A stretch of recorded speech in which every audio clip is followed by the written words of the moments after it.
What do you make of it, Watson? Huh? Huh. Believe you got eyes on the back of your head, Holmes. Well, I have a well-polished coffee pot in front of me. Mrs. Hudson said it was left last night while we were out. What do you make of it? Ah. Well, his name, at least, we know. I think Dr. Mortimer is a successful, elderly medical man. Well esteemed, since those who know him gave him this mark of their appreciation. Yeah. I think he's a country practitioner, does a good deal of visiting on foot. Friends of CCH. Hmm. I should guess that to be the local hunt. Oh, bravo. Bravo, Watson. You know, I am bound to say you habitually underrate your abilities. Hmm. It may be that you are not yourself luminous, but you are a conductor of light. Some people without possessing genius have a remarkable power for stimulating it. I confess that, my dear fellow, I'm very much in your debt. Thank you. But I am afraid that most of your conclusions were erroneous. H. Surely, hospital. CC suggests Charing Cross. I mean, if so, I would postulate a young man, under 30, amiable, absent-minded, unambitious, and the possessor of a dog. Can I see the stick? What? Oh. Thank you.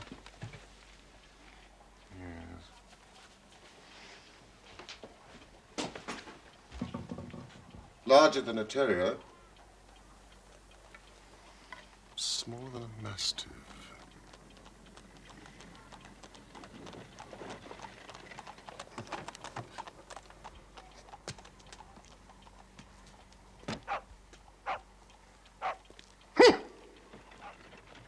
I was right. A curly-haired spaniel. Oh. Dr. Mortimer? Thank you, sir. Thank you. I wasn't sure whether I'd left it here or at the shipping office. The SS Gibraltar UC docks today at Tilbury. Ah. You interest me very much, Mr. Holmes. I'd hardly expected so dolichocephalic a skull or such well-marked supraorbital development. Would you have any objection to my running my finger along your parietal fissure? Please, Dr. Mortimer. A cast of your skull, sir, until the original becomes available. It is not my intention to be fulsome, but I confess, I covet your skull.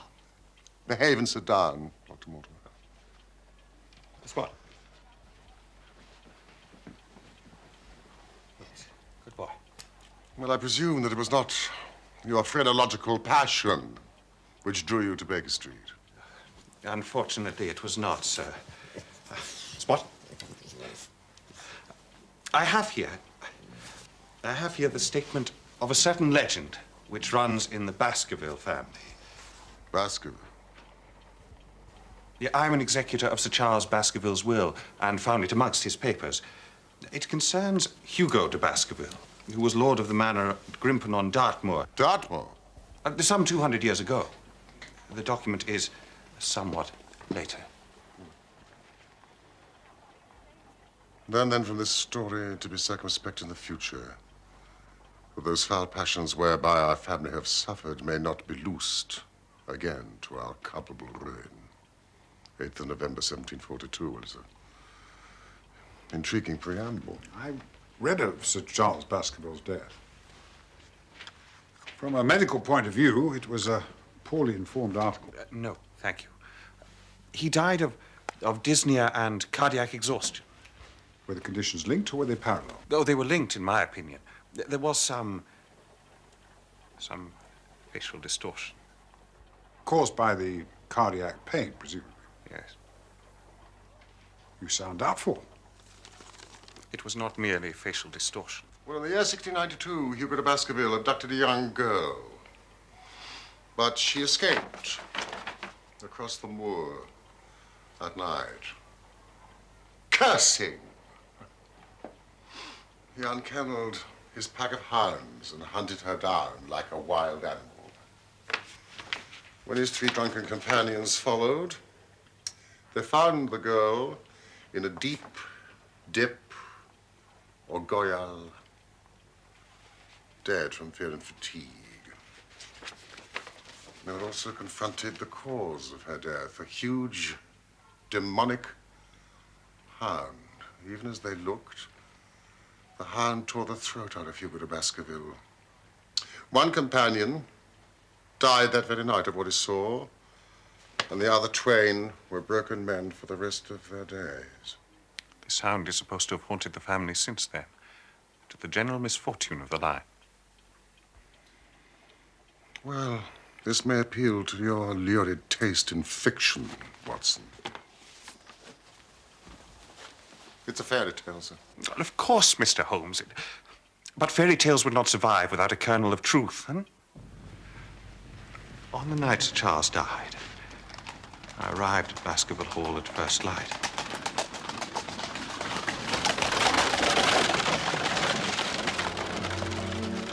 I shall tell you what I found. No more or less.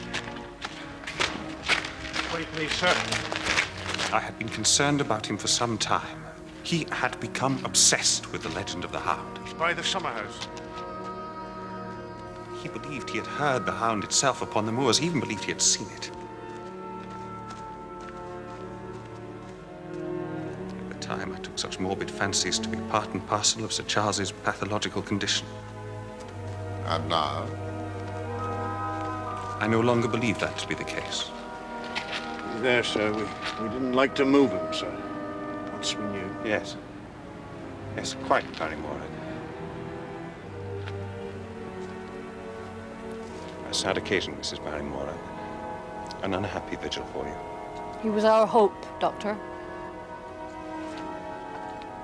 Hope of the country hereabouts. He brought the world to us. He was our hope.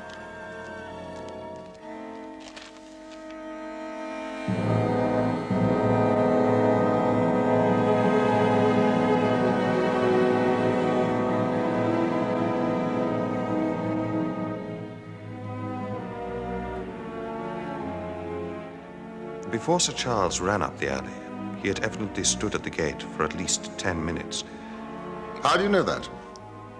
The ash had dropped twice from his cigar, and there were also 3 spent matches. Press me, Dr. Mortimer. Was there anything else? Yes. Footprints? A man or a woman's? Mr. Holmes. They were the footprints of a gigantic hound. Several people have seen a creature upon the moor, a huge creature, ghastly, spectral. I've cross-examined 2 of them, hard-headed countrymen both, and their stories tally. I want you to advise me what I should do with Sir Henry Baskerville. Henry Baskerville has spent his life in America. He has come over on the SS Gibraltar. We'll send them direct to Baskerville. Very good. It's been a pleasure having you aboard, Sir Henry. Sir Henry. I still haven't gotten used to that title. Is there any other claimant upon Sir Charles's estate? None.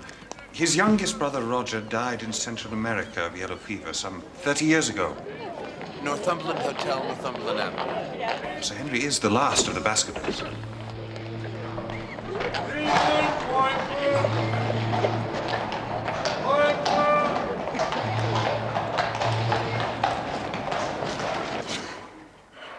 Why did you not consult me immediately?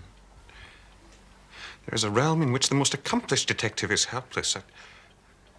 There are certain things here which are impossible to reconcile to the settled order of nature. Yes, well, if you believe this to be supernatural, you'll find more help from a priest.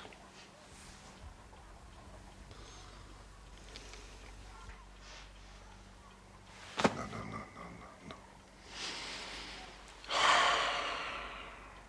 How can I assist? And I'll have an answer, damn it! He's in a stir, sir. About his boot.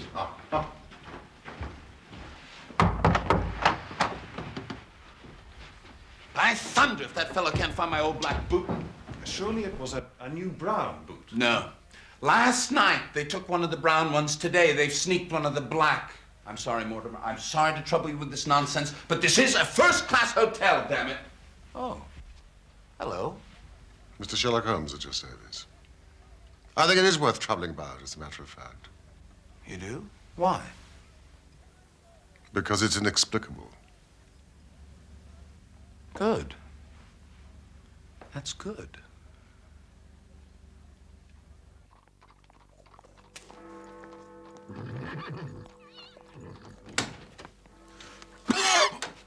My God. Have you got a cold, Watson? Oh, it's this poisonous atmosphere. This is a bit thick, I suppose. Thick. It's intolerable. You've been at your club all day. How do you know that? Where do you think I'll be? Oh, here, clearly. Clearly. Oh, I've been in Devonshire. in spirit. Quite so. I sent out for a map from Stanford's. Ah. Now, see here. Baskerville Hall. Grimpen. Just a clutter of cottages. Tumberland houses, farmhouses. Laughter Hall. Meadowpit House. I mean, that is all. Well, this represents marshland. And these barrows, some prehistoric settlement or burial ground. A tin mine. Disused, it says. And all the rest is waste. As far as the great convict prison at Princeton.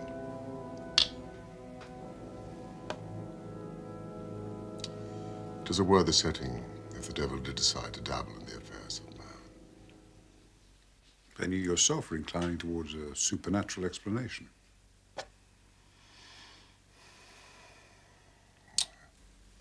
You'd better send word to Dr. Mortimer that we breakfast with him tomorrow. It arrived by post this morning.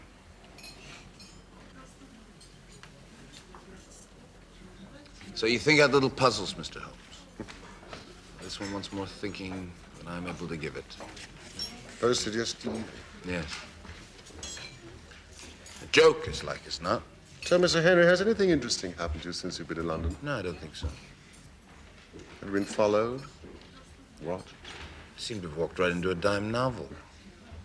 Why should anyone follow me? That letter was delivered to the hotel. You are being followed, Sir Henry. If you value your life or your reason, keep away from the moor. Now, the issue I suggest is whether it constitutes a friendly or an unfriendly warning. That is surely impossible to determine. Now, there are various features which may help us. The envelope, for example, if somewhat crumpled, is presentable. Its contents, mostly, are not. The letter has been torn neatly enough along a fold. And the leader article in the Times, the Lady Bourgeois print, is unmistakable, has been chosen from which to cut the message. But the message is awkwardly cut, with inappropriate short-bladed scissors. And the gluing of the print to the paper is smudged and misaligned. Mercy.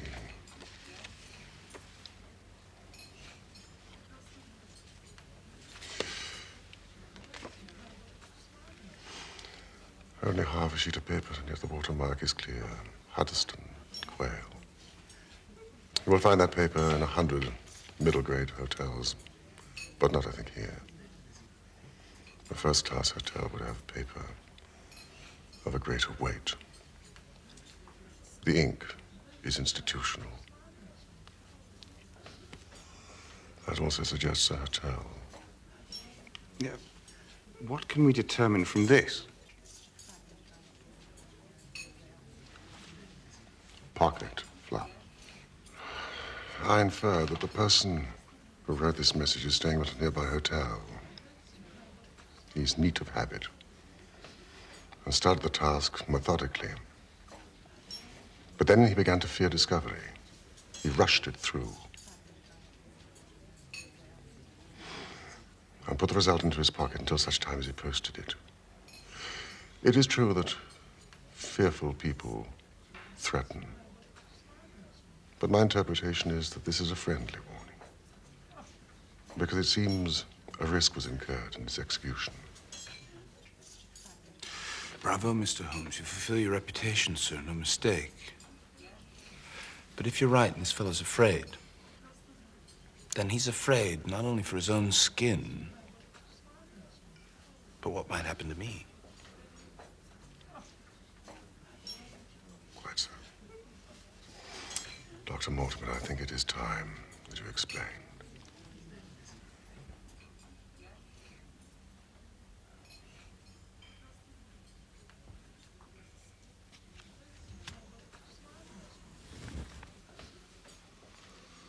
Well, now you know the facts, Sir Henry.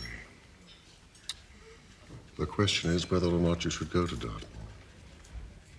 There's no devil in hell, nor no man on this earth who's going to prevent me from going to the home of my own people. Then we'll see how we can mitigate the danger. You really believe there's danger? I think that if there is, then it is considerable. You certainly cannot go alone. Dr. Mortimer returns with me. He has his practice, and he lives many miles distant. You'll come yourself? I have to stay in London, a blackmail case. I recommend my friend Watson.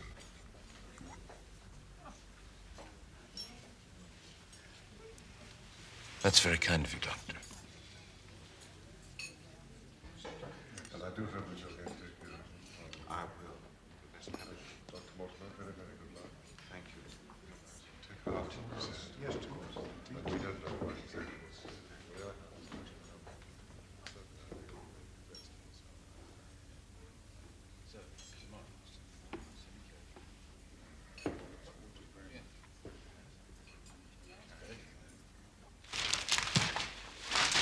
What's...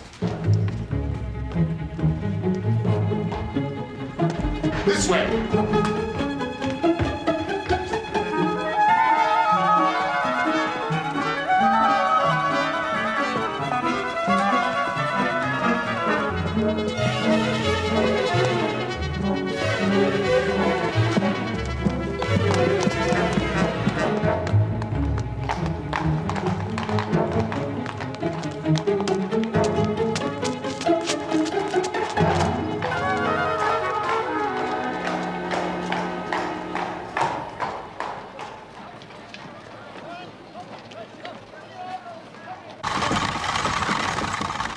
Who was that man? I have no idea. Well, how did you know someone had been following Baskervilles? How else did they know so immediately where he was staying? At least they will not continue to follow him now.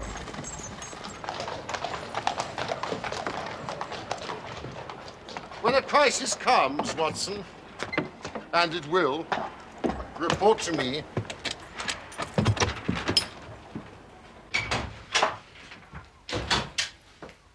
Watson, do you know what the residue of Sir Charles Baskerville's estate was? No, I don't. 200 million. A stake for which a man might play a dangerous game. Such a sum has a definite materiality. And yet, to all things in heaven and earth. We are men of science, Holmes. And yet.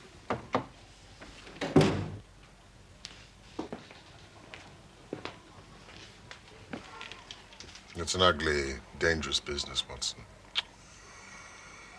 Believe me, I shall be very glad to have you back safe and sound in Baker Street once more. Thank you, Holmes.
My dear Watson, I will not bias your mind by suggesting theories or suspicions.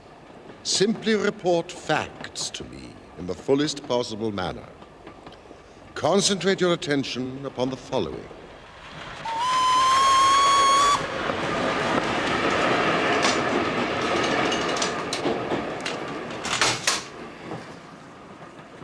Above all, avoid the moor, when, as the old parchment quaintly put it, the powers of evil are exalted.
What is this packet? Convict, escaped from Princetown, sir. Out 3 days now. Been watching all over. They ain't seen no sign of him. Farmers don't like it. Who is he? Selden, the Notting Hill murderer. Folk are locking their doors, I can tell you. What'd the man do? He murdered a whole family. With such savagery, they deemed him insane.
Welcome, Sir Henry. Welcome to Baskerville Hall. Thank you. It's Barrymore, yes? At your service, sir. Mrs. Barrymore? Madam?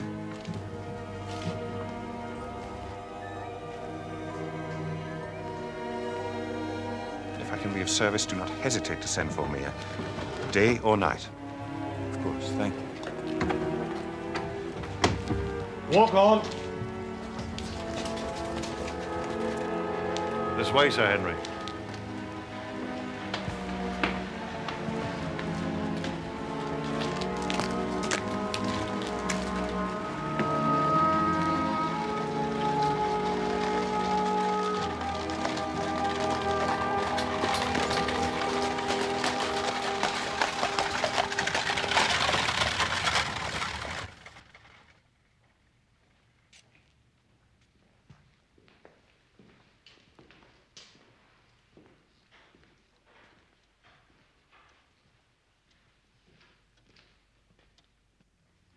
500 years of us. Just as I imagined it. Too much as I imagined it. This place needs the products of Messrs. Swan and Edison. But I suppose I can tone down to it.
Excellent meal, Barrymore.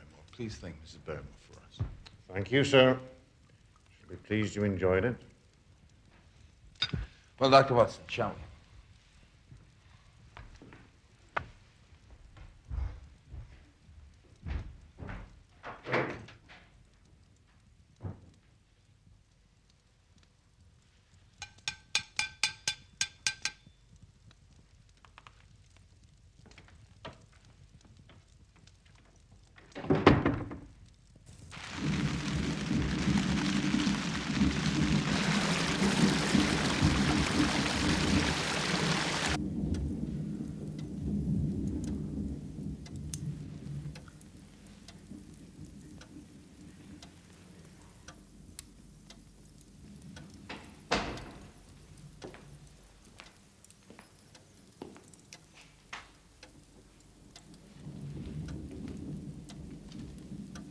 Sir.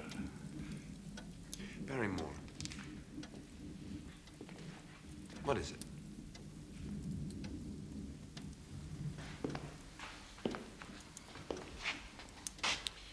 Sir, my wife and I will be happy to stay with you until you've settled in and made your arrangements. But your family's been with us for generations. Sorry to start my life here, breaking an old family connection. Thank you, sir. My wife and I were much attached to Sir Charles, and his death. We feel that nothing can be. We feel we shall never be easy here at the Hall, sir.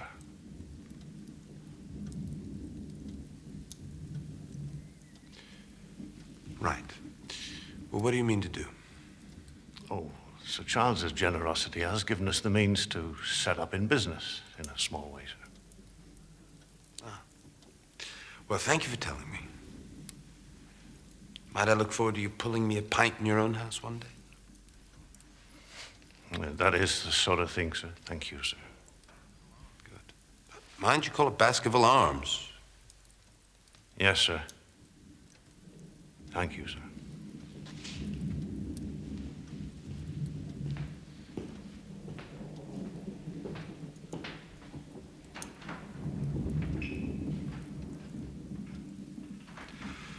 That man is frightened. Yes.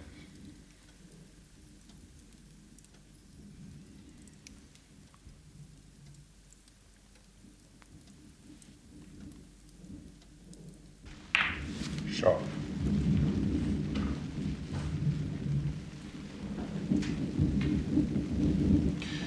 Turning into a rough night. I shall walk over to the post office at Grimpen in the morning. Ah. I'm sorry, but Holmes asked me not to let you leave the house without... Doctor, this shall take care of any dog that I may meet in your absence. even armed. All right. Tomorrow morning she'll find me at home. I'm safe at home, am I? That's what Holmes believes.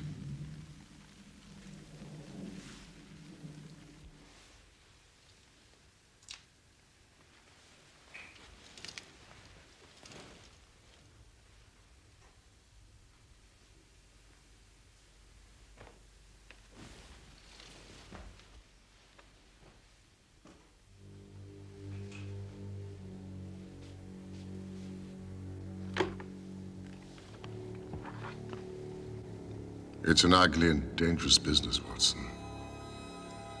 I shall be glad to have you back, safe and sound, in Baker Street once more.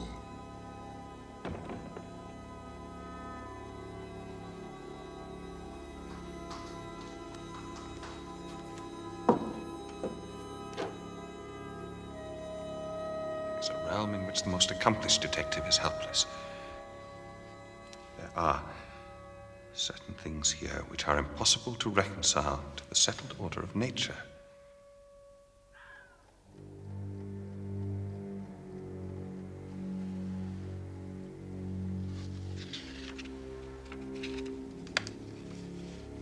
Above all, avoid the moor, where, as the old parchment quaintly puts it, the powers of evil are exalted.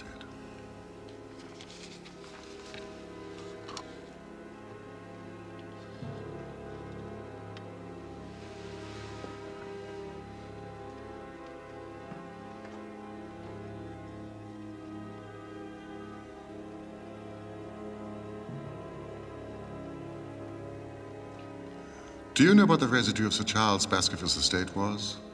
Close on 1 million. Such a sum has a distinctive materiality about it.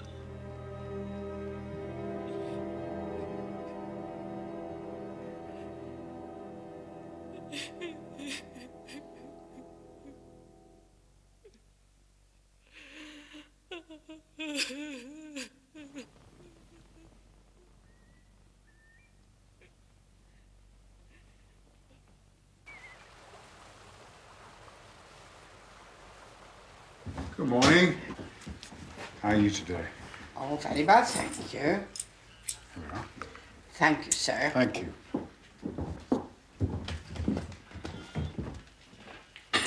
Goodbye. Goodbye, sir.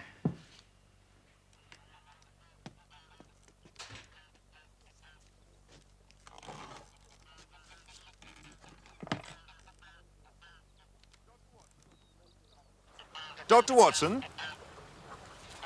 Excuse my presumption. Dr. Mortimer pointed you out to me. From the window of his surgery as you passed. Oh. Possibly he's told you my name. Stapleton, of Merripit House. Yes, indeed. How do you do? We were concerned. Frankland, Mortimer and I.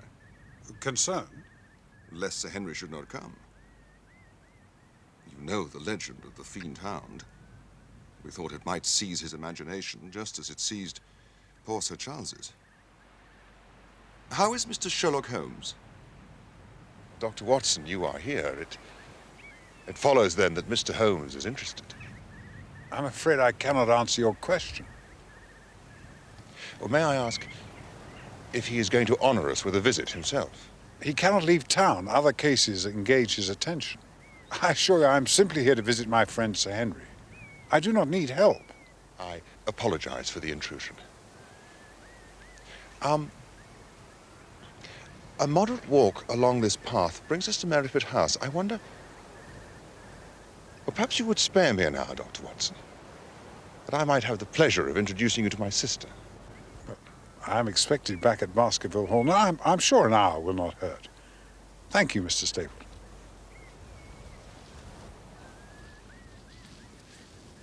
It was entomology, was it, that brought you to the moor? Indeed. Although I delight in it for its own sake, it is so vast, so barren, so mysterious. Well, there, for instance. What do you make of that? It would be a rare place for a gallop.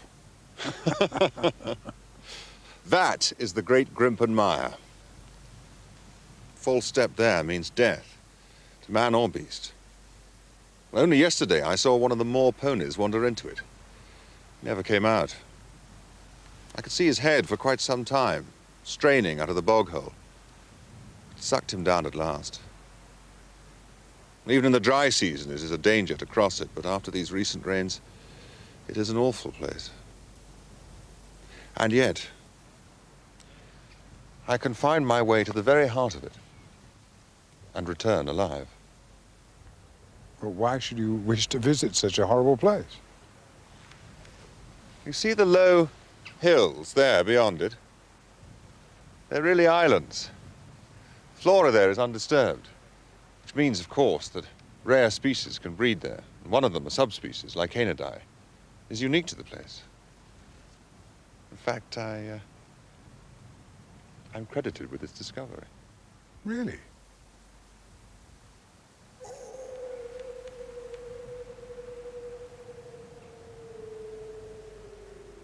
Moor is full of noises. What was it? The peasants say it is the hound of the Baskervilles calling for its prey. You don't believe such nonsense, surely? Did you ever hear the boom of a bittern? No. The bird is said now to be confined to certain Norfolk fens, but why not here? I've heard its cry described as being something between a foghorn and a soul in torment. What do you think? Ah. Hi, Ali.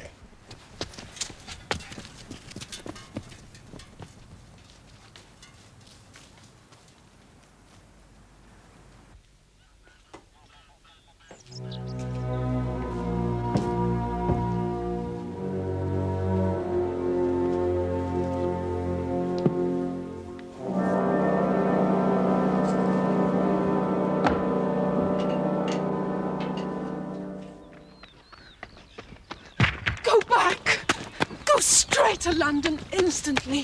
For God's sake, do what I ask. Go back and never set foot on the moor again. Shh! My brother is coming. Miss Stapleton? Get away from this place at all costs. Do you see that orchid? Yes, I do. It's a pity you came so late. Our best orchids are nearly over. Jack! You have introduced yourselves, I see. Yes. I was telling Sir Henry it's a pity he has missed the beauties of the moor. Oh, were I Sir Henry, Miss Stapleton, I'm sure I would not miss your beauty, but I'm afraid I am not. Sir Henry, that is. Merely his friend, my Dr. John Watson at your service. Did you catch your butterfly? No. Harley flies like a witch, I'm afraid. Ah, there. Oh, yes. You must forgive and forget my foolish outburst, Dr. Watson. I cannot forget, Miss Stapleton. You must! Sir Henry is my friend. His welfare is a very close concern of mine. Tell me why you are so eager that he should return to London. You know the story of the Hound. I do not believe such nonsense. But I do. If you have any influence with Sir Henry, take him away. I fear that unless you can give me more definite information than this, it would be impossible to get him to move. I cannot say anything definite, for I do not know anything definite. Miss Stapleton, I would ask you one more question. If you meant no more than this when you first spoke to me, why were you so eager that your brother should not overhear what you said? There is nothing to which he or anybody else could object. My brother is very anxious to have the hall inhabited. He thinks it's for the good of the poor folk upon the moor. He would be very angry if he knew I had said anything which might induce Sir Henry to go away.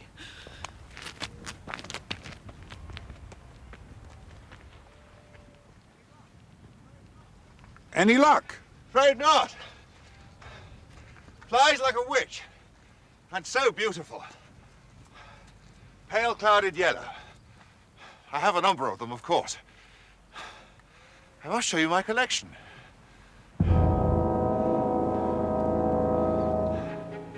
The English Lepidoptera are my field. I have made a particular study of those insects which inhabit the margins of heath and marsh.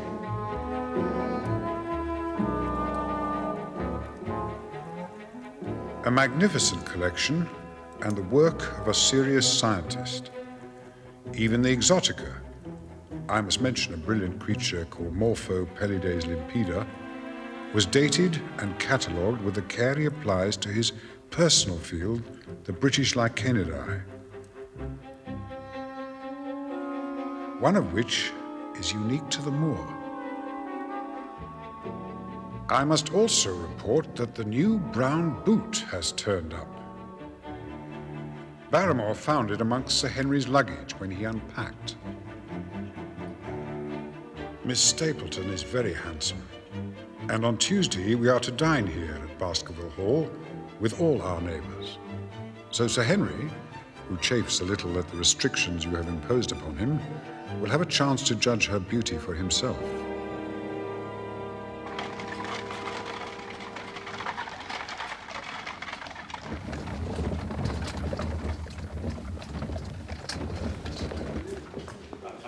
We are also to meet Dr. Mortimer's wife, and the old vicar of Grimpen, who is very shy, they say.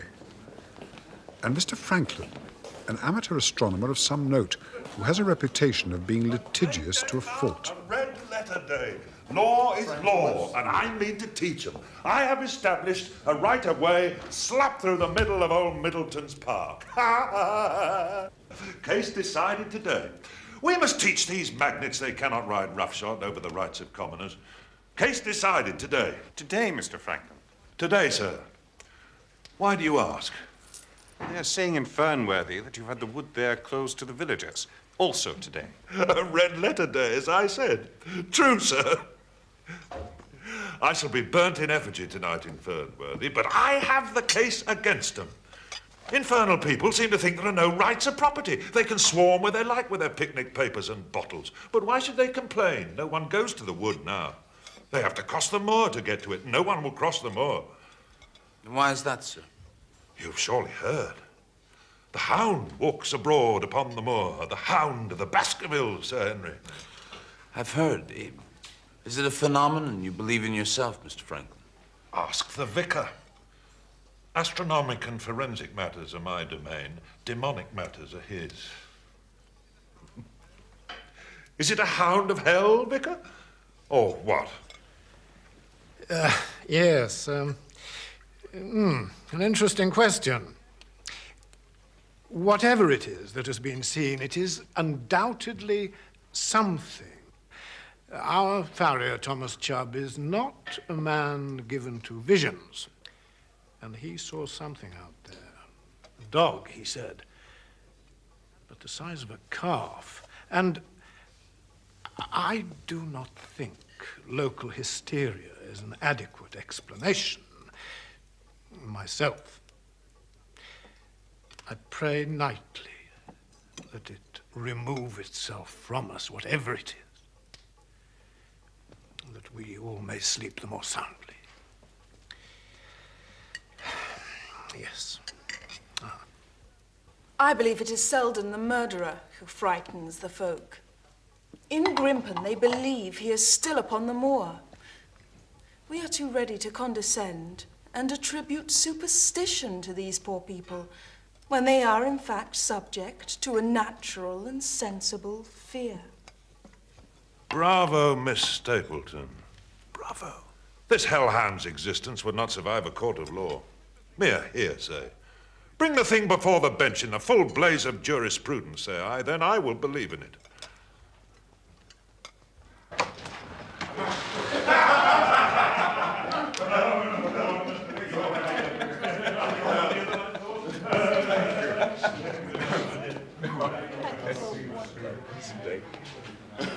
Thank you for a lovely evening.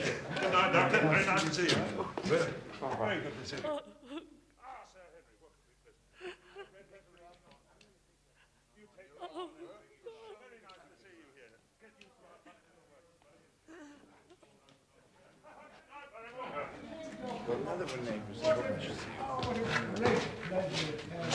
Sir Henry. I'm sure Splendid. Oh, thank you. Thank you very much. I thought you were not keeping to that. Sir Henry! Yes. My dear fellow, it was wonderful. I must compliment you on that.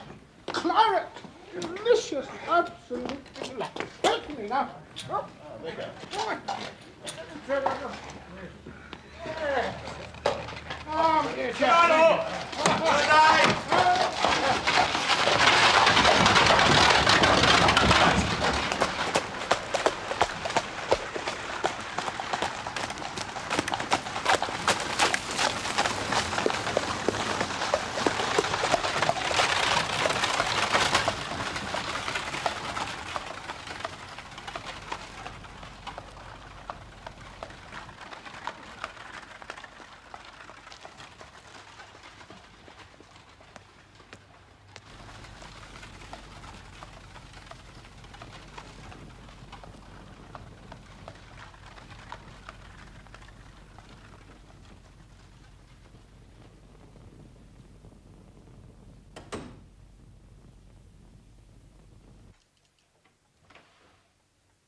Yes. He's been there half an hour.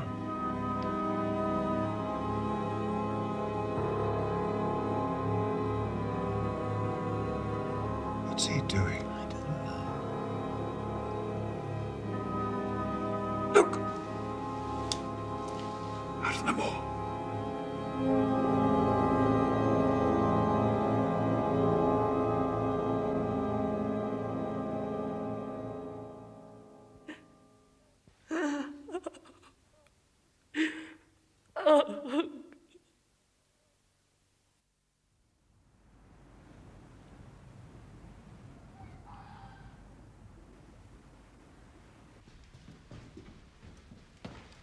Holmes was adamant, Sir Henry.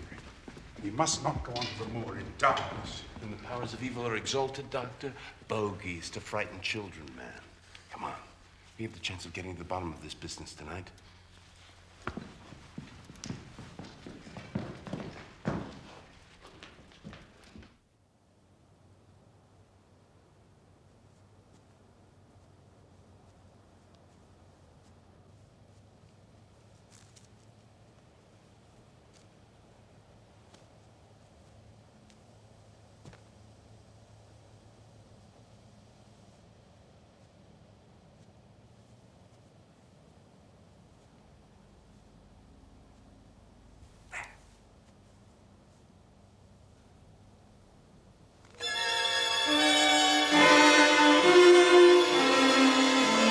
Watch me.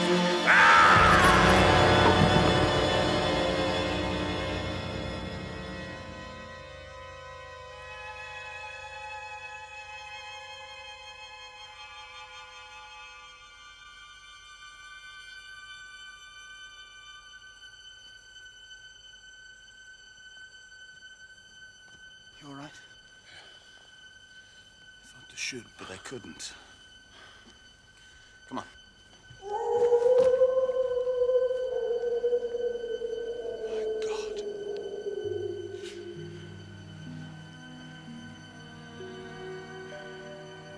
Do you believe there's any truth in these rumors?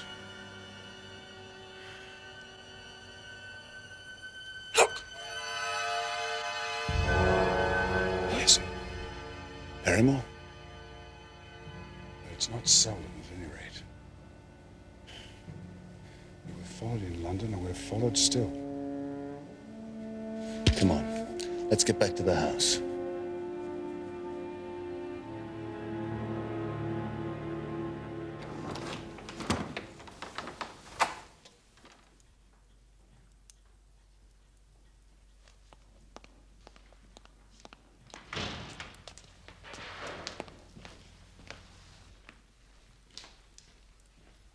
What's this all about, Barrymore?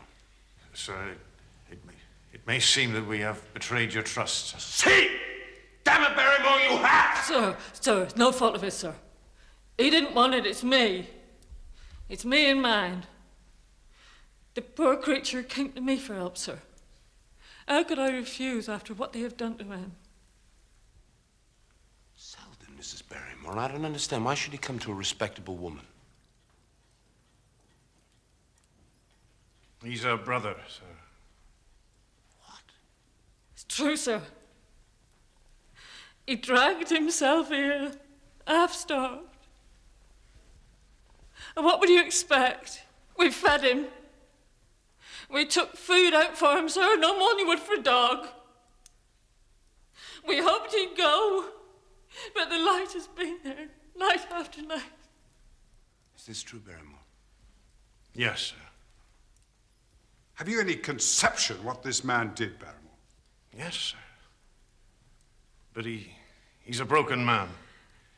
They done surgery, sir, to tame him. He's like a child, sir.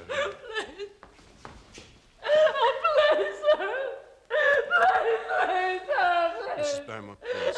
Please get up. This is not dignified, please. By your leave, sir, arrangements have been made. You'll be out of the country in a few days. I beg you, sir, say nothing to the police.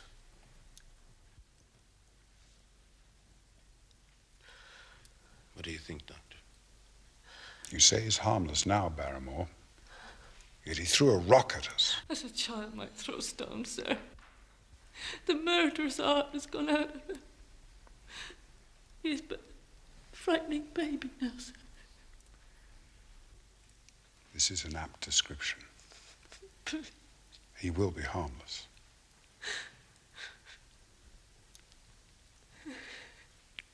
Very well. Please take your wife to your room. We'll say nothing about this matter.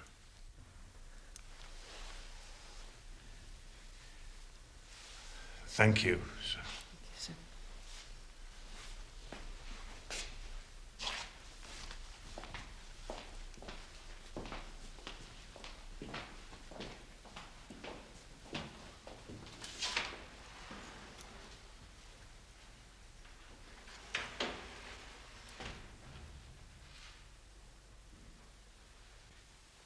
I thought we had a chance of getting to the bottom of this business.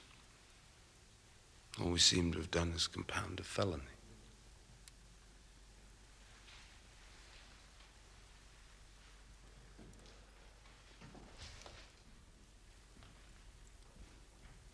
I'm glad, though, that you heard that sound on the moor. I was beginning to think I'd dreamt it. I was in the territories once. I heard wolves up there. But nothing to freeze the blood like that sound tonight. Are you convinced it's a hound? I am. I would to God Holmes was here. Why does he not come?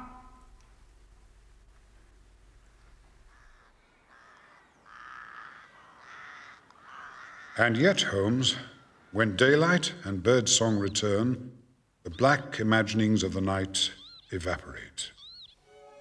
Even Dr. Mortimer's assiduous visits, accompanied as they are by constant talk of bones, our mortal residue, fail to sour the beauties of the moor in autumn.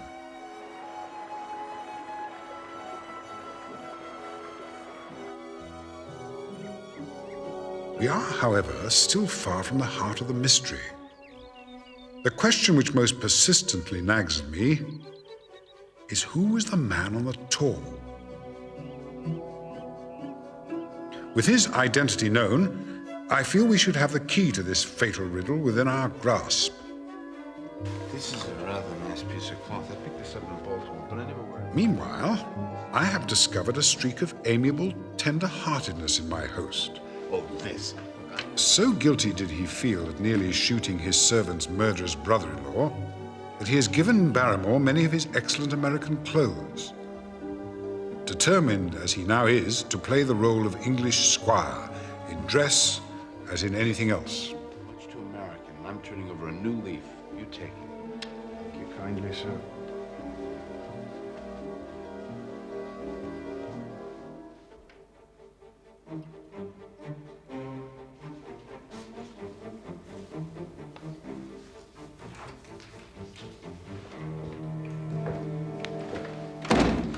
Very smart, Sir Henry. Oh, yeah.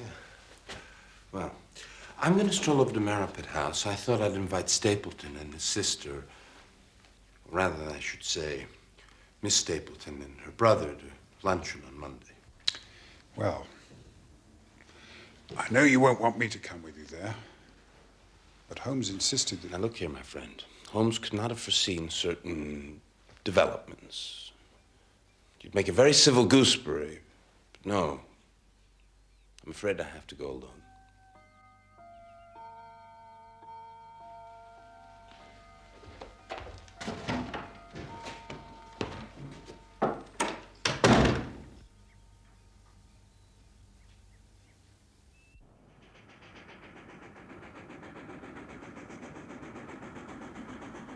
London, next stop. London, next stop.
Baskerville!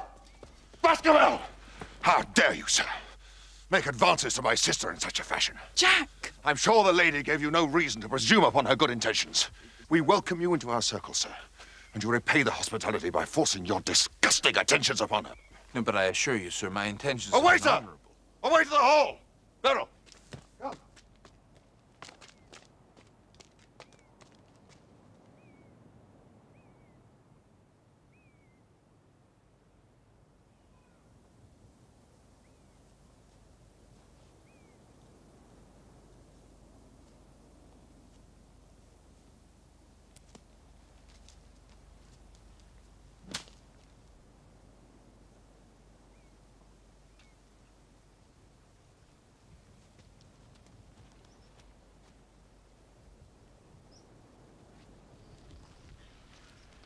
Hello, Watson.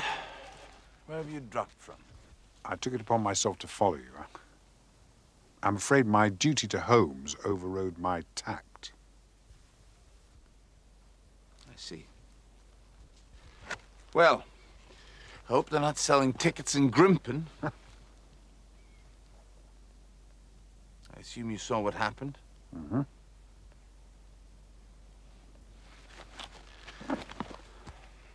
Did he ever strike you as a bit crazy, this brother of hers? Not particularly. Oh, well, he does me. What's he getting so heated about? What objection can he have to me as a brother-in-law? I mean, he can't object to my worldly position, so it's gotta be me myself. Oh, I don't know. Do you see it? Not at all. No, me. Oh, thanks. He won't let us be together, not for a moment. You must realize. Oh, I don't understand. There's a light in her eyes. This speaks louder than words. I know it. I know it in my heart. But he treats me as if I was a mad seducer in an old melodrama. Oh, it's absurd. Perhaps. What? I was just thinking that this business with the Hound and the family curse and so on, if Stapleton partly believes it's true, perhaps he might want his sister not to be... Yes, I know. Just till the business is resolved.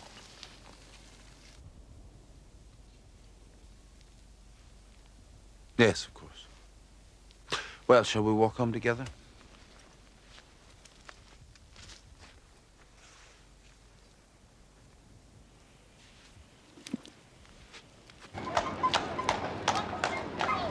The Royal Observatory, please.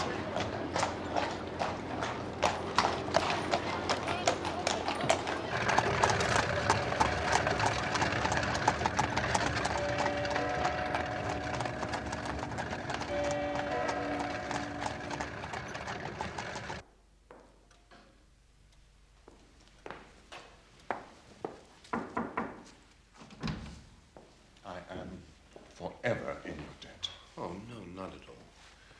Well, good day. Good day, Sir Henry.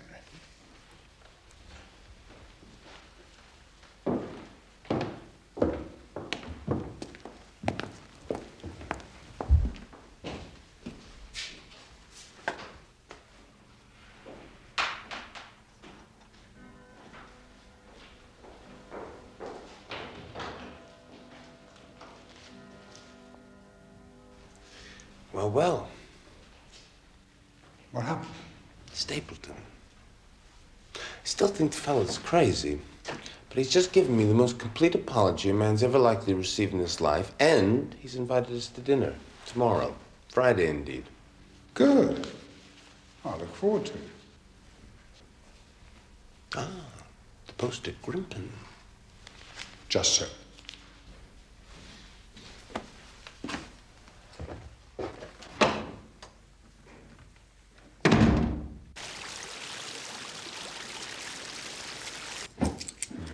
Thank you, sir.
May I have a word, sir?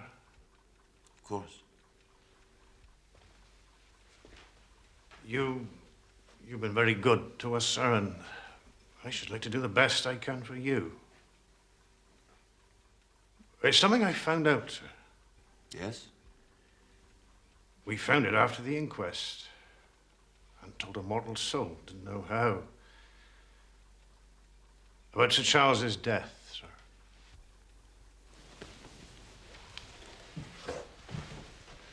You know how he died? No, sir. Well, what then? I do know why he was at the gate at that hour. Why? To meet a woman, sir. Woman?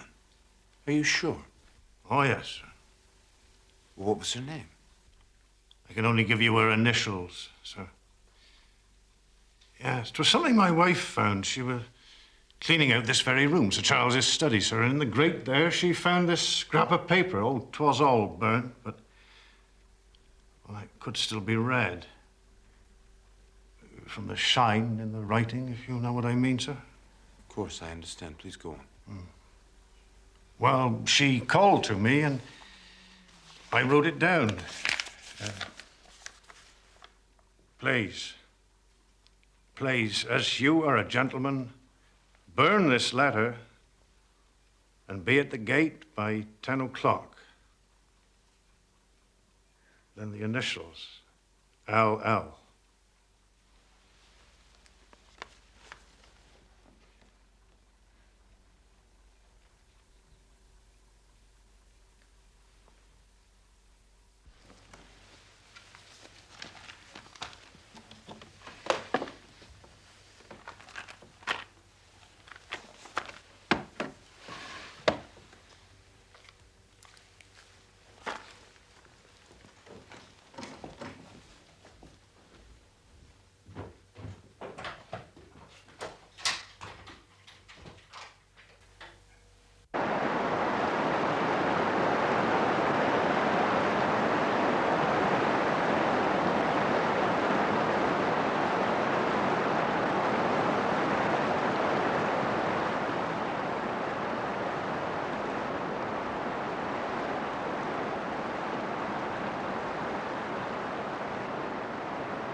Good afternoon, Dr. Watson!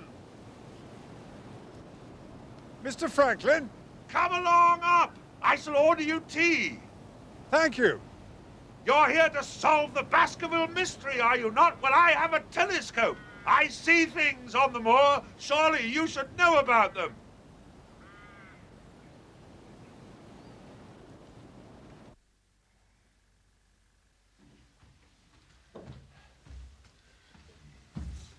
A striking portrait. Laura. Your daughter, Mr. Franklin. Yes. Yes, that is my daughter. The woman she has become is not. This way, Doctor. How's that? Disinherited her. I'm sorry to hear it. You are. What do you suppose such a thing does to a father, huh? This way. Married her seducer, sir. An artist. So-called. Not that artist. That artist earned his living. Her artist was too grand to earn his living. Artist? Wastrel. Lyons. Fellow called Lyons. Ever heard of him? No, actually. Laura Lyons. Nobody has. After her money. My money. I was burnt in effigy in Fernworthy last week. You predicted that, I remember. Exactly so, because I know the slackness of authority hereabouts. The case of Franklin v. Regina will bring the matter before the attention of the public. I told the police they would have occasion to regret their treatment of me, and already my words have come true. How so? I could tell them what they are dying to know. But you're not going to. Certainly not. It's a case of poaching. Poaching? Fiddlesticks. The convict, sir. Selden, the mad stabber. You don't mean to say you know where he is? Near enough. It has never occurred to the police that the way to catch the man was to find out where he got his food, and so trace it to him. Barrymore. His food is taken to him by a child. A child? Why not? I have observed the child for more than a week. It is in the nature of children to form perverse allegiances. But surely it's more likely to be the child of a moorland shepherd taking him his lunch. Flocks move. Quick! Dr. Watson, quick. Yes, I see him.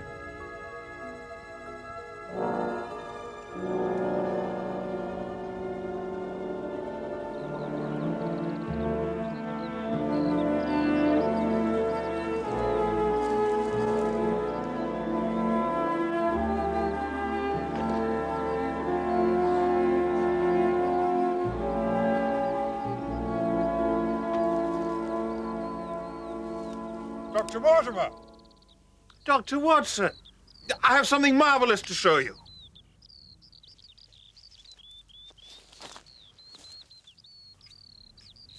Isn't it beautiful? Splendid. You must complete of its kind I've yet found. I found it myself, what's more. The labourers aren't here today. It is quite beautiful.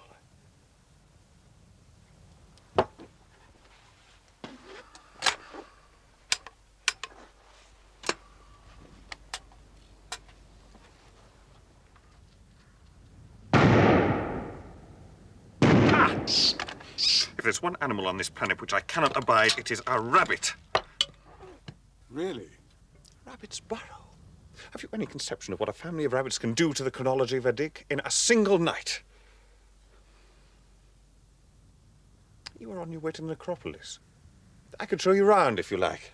The necropolis? Most people think it a Neolithic village, but I have reason to believe it a burial ground. Some most interesting features.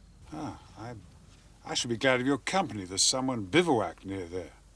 Who is it? It's the man who's been at Sir Henry's heels since he landed here. I can't think his motives are benevolent. So, if you come, I should be obliged if you bring that gun you handle so well. There may be some danger. If there's to be danger, then 2 guns will be better than 1. Yes.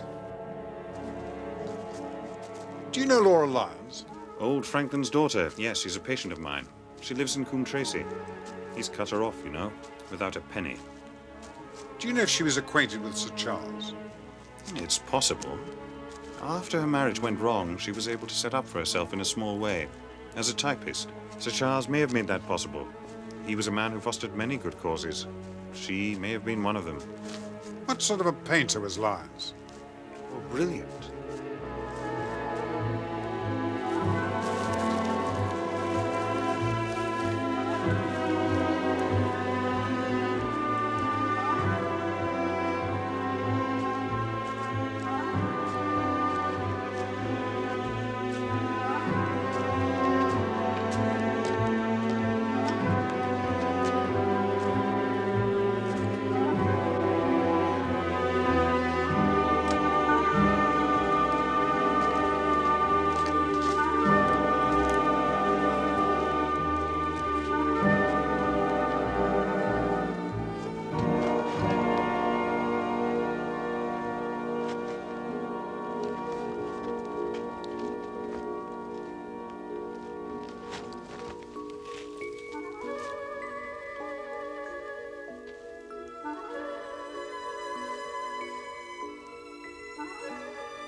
Dr. Watson is at Laughter Hall.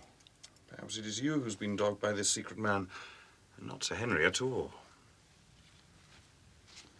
What do we do? I intend to wait.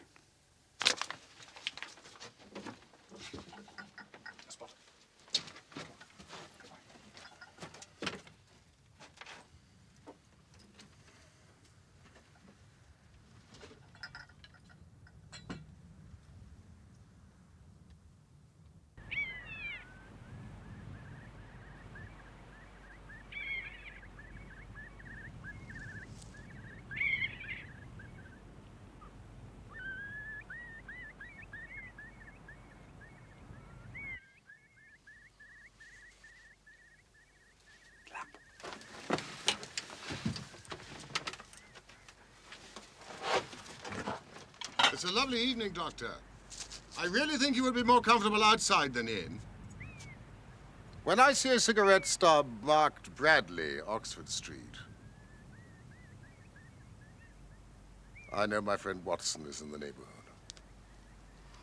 Be careful with that gun. I thought you were in Baker Street, working out that case of blackmail. That is what I wished you to think.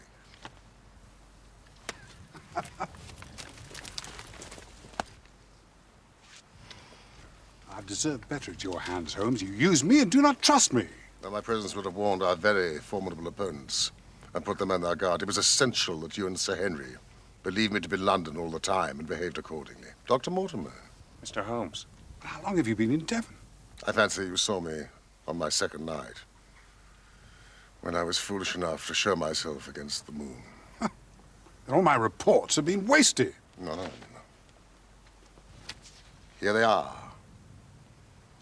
And very well thumbed, I assure you. I had to subvert the local post office. Brilliant, my dear fellow. Brilliant. You must, I know, have much to discuss, and I must be getting home. Please, one question, Mr. Holmes. Are you any closer to discovering what, if anything, the Hound is? I am. Does it exist? It does. Thank you, Dr. Mortimer. Mr. Holmes? Good day, Dr. Watson. Thank you for your help. Now let me see what meager refreshment I can provide.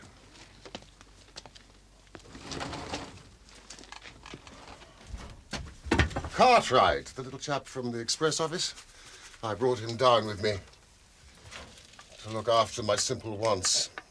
A loaf of bread and a clean collar. I've discovered that there's a woman living in Coombe Tracy with the initials LL. Ah, yes, Franklin's daughter, Laura Lyons. Our researches have been running along the same lines. Did you know that she's seeking a divorce from her husband? But she lacks the means to carry it through. It is a costly business. Do try my steel. Dr. Mortimer thought that Sir Charles might have been a discreet benefactor. Really? That's interesting. Please, Watson.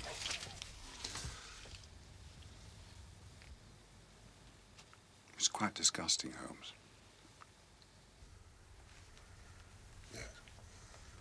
Yes, it is. Well, it's better when it's hot. Did you know there was a close intimacy between Laura Lyons and the entomologist, Stapleton? No, I did not. Yes, they meet.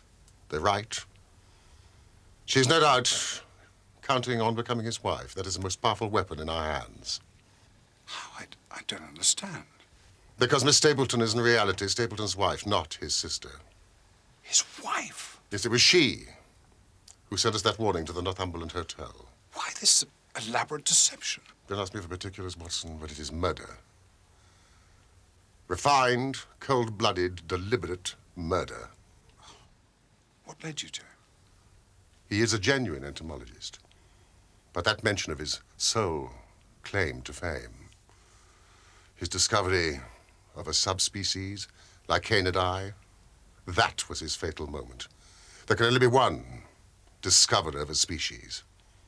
That pinpointed him. It has been a hard trail, but...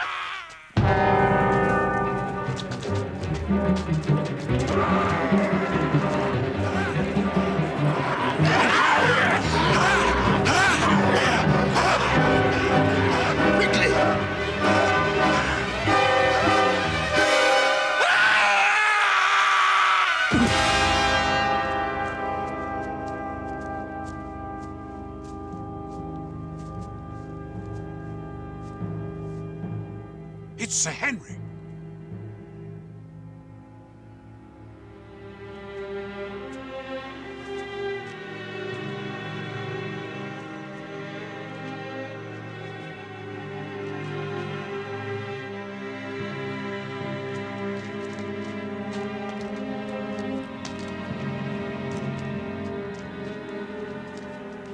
It's Selden.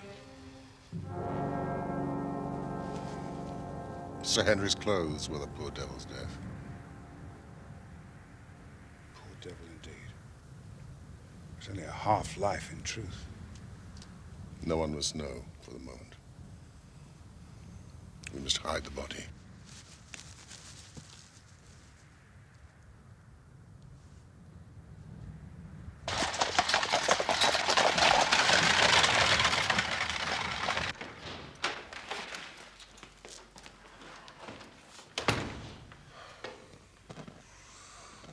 Sir Henry must know nothing of hearing the Hound. He'll have a better nerve for the ordeal he must undergo tomorrow. So, this is Baskerville Hall.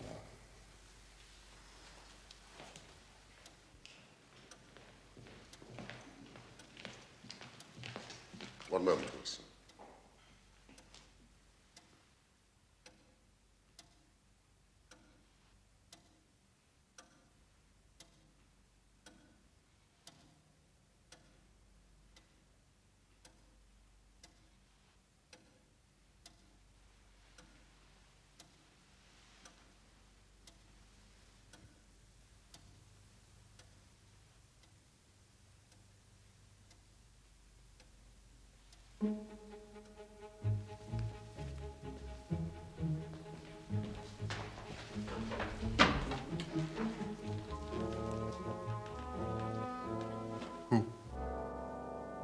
It's Stapleton.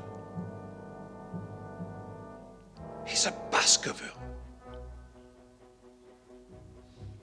Sir Charles's brother, who died of yellow fever in Costa Rica, did not die childless.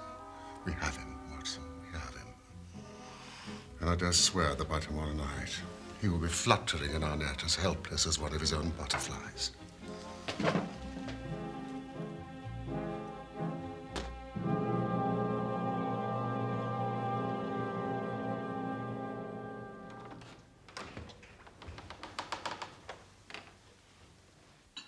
I fear that Watson and I must go to London. London? I think we will be more useful there at this present juncture.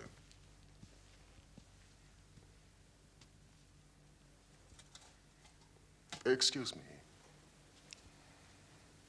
Might I have some fresh coffee? Certainly, sir. But I thought you were going to see me through this business.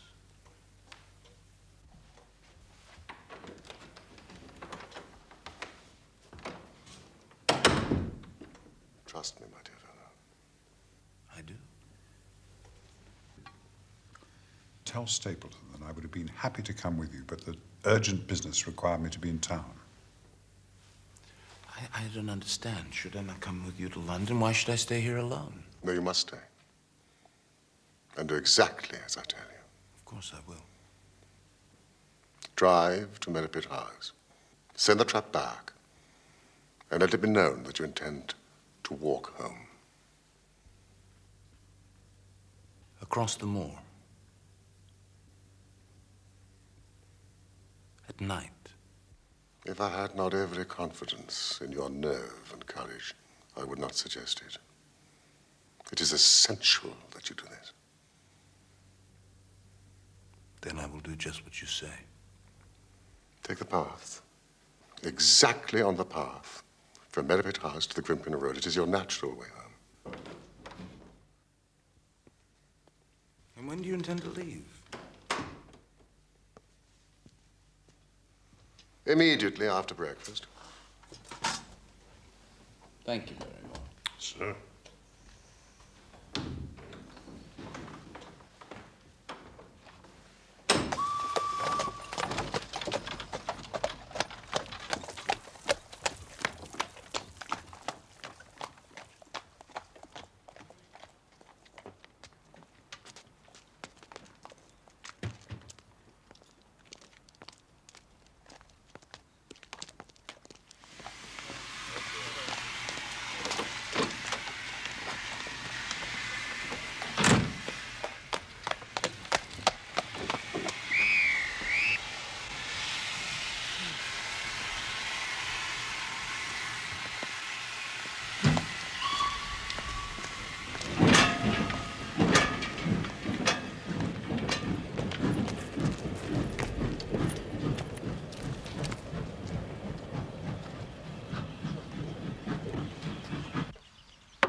Mrs. Lyons? Yes? So, you admit that you asked Sir Charles to meet you at the gate at 10 o'clock, But you say that you did not keep the appointment. I did not. You do realize that was the very hour of his death. Is that an accusation, sir? I'm only asking if you can forge a connection between the two events. There is no connection. Mrs. Lyons, we believe this to be a case of murder. And the evidence may implicate not only your friend, Mr. Stapleton, but his wife as well. His wife? Mrs. Lyons, the person who has passed for his sister is really his wife. His wife?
Mr. Holmes.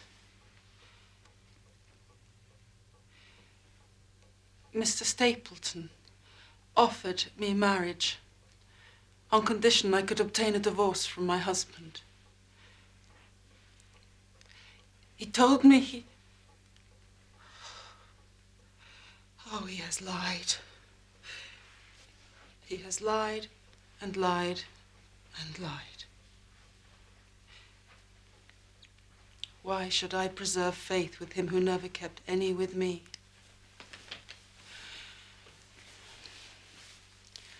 Ask me what you will. There is nothing I shall hold back. You have said Sir Charles helped you to set yourself up as a professional typist. Presumably that was after your husband deserted you. Yes. Sir Charles knew my father would not help me. One thing I swear to you. When I wrote the letter, I never dreamed of any harm to the old gentleman who had been my kindest friend. I entirely believe you, madam. And Sir Charles used Stapleton as an intermediary? He did not like to be seen to be doing good. And the letter that you sent to Sir Charles on the day of his death? I needed money for my divorce. I had heard he was leaving for London. And the sending of the letter was suggested by Stapleton? He dictated it. The reason he gave was that Sir Charles would help with the legal expenses of my divorce. And he dissuaded you from keeping the appointment? And swore me to silence concerning it. He said that the death had been a very mysterious one, and that I should certainly be suspected were the facts to become known. He frightened me into silence. You have had a very fortunate escape, Mrs. Lyons. You have been near the edge of the precipice.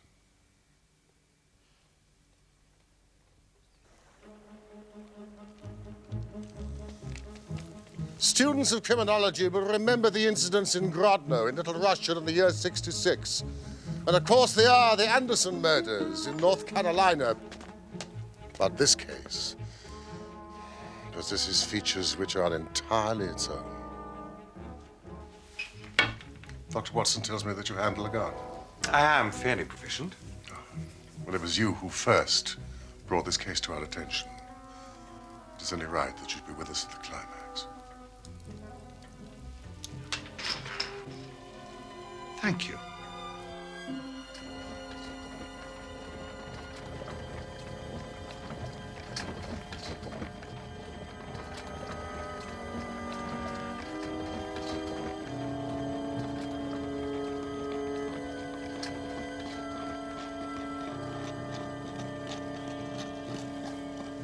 While Dr. Mortimer and I guard the path, you watch the house, Watson.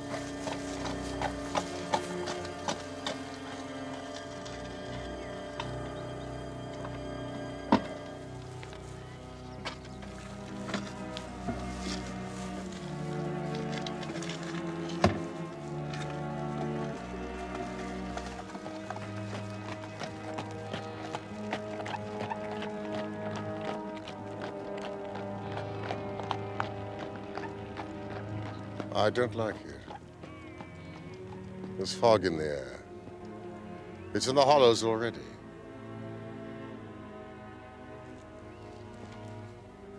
Be careful, Watson.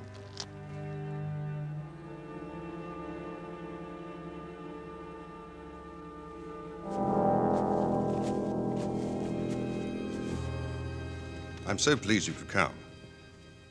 It's a pity Dr. Watson had to return to London. Nevertheless, I'm sure we'll have a pleasant evening together.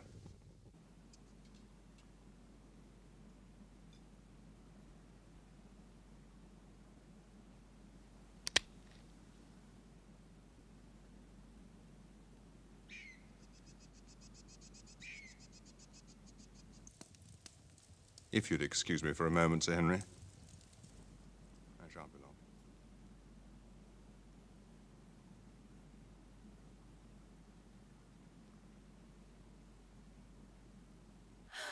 Help! Help! Please! Help!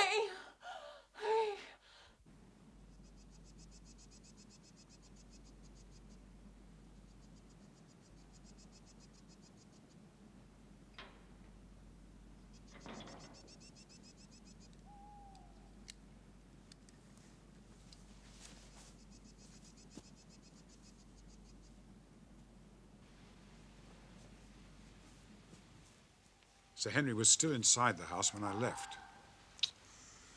It's getting late. You say Beryl Stapleton was not there? No. I cannot think where she might be. And there were only 2 places laid for dinner. The fog is getting thicker all the time. Courage, Sir Henry. Brave it.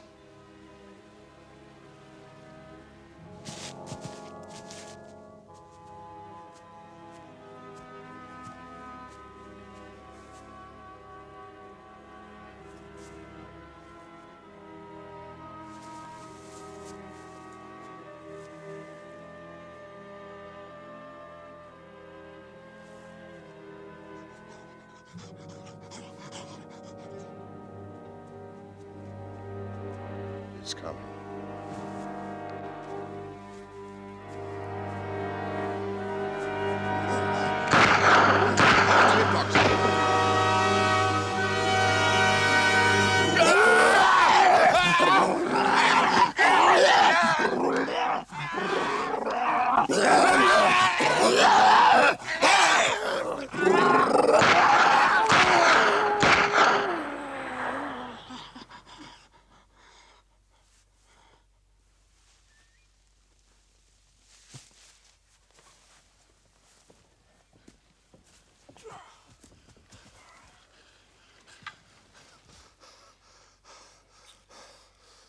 You're a brave man. Doctor. It's all right, sir. It's all right. The Hound got past us. Now, if you can manage it, we must get back to the house as soon as possible.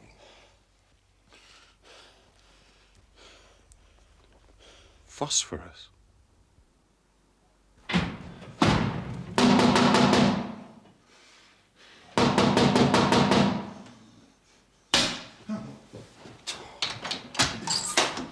No, sir, no! Sir! I protest, sir! It's outside. Sir, you are not allowed. Watson! Stop, sir, stop!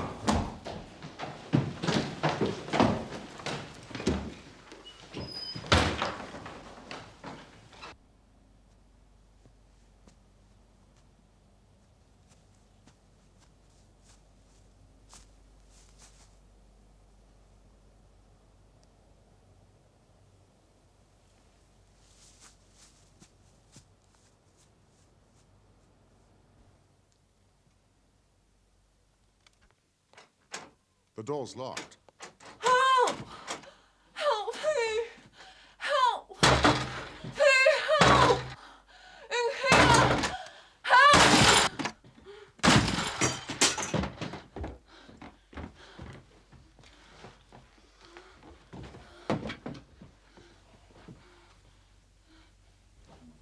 She's badly hurt.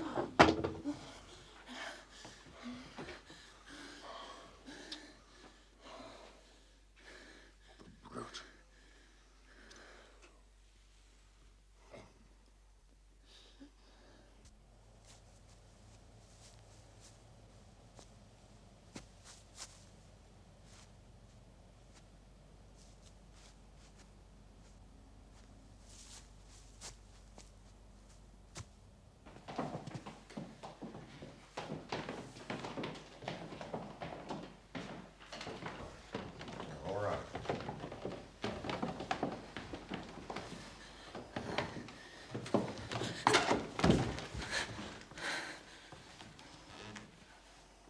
I thought this man loved me. He loves nothing. Where is he? The police have... He escaped. He will go to his island in the mire.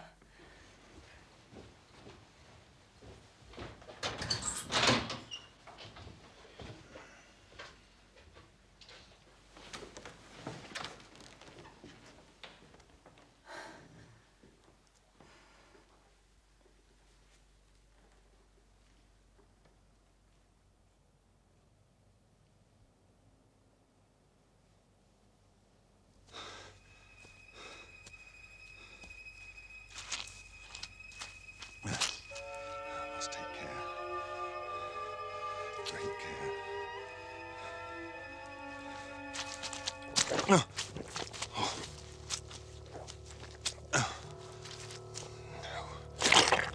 No.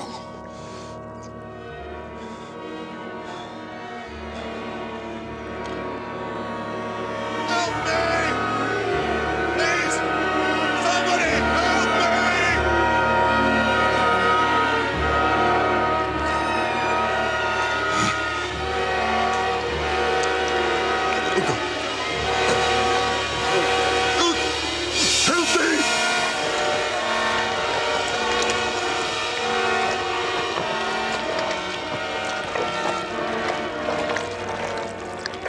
Help me!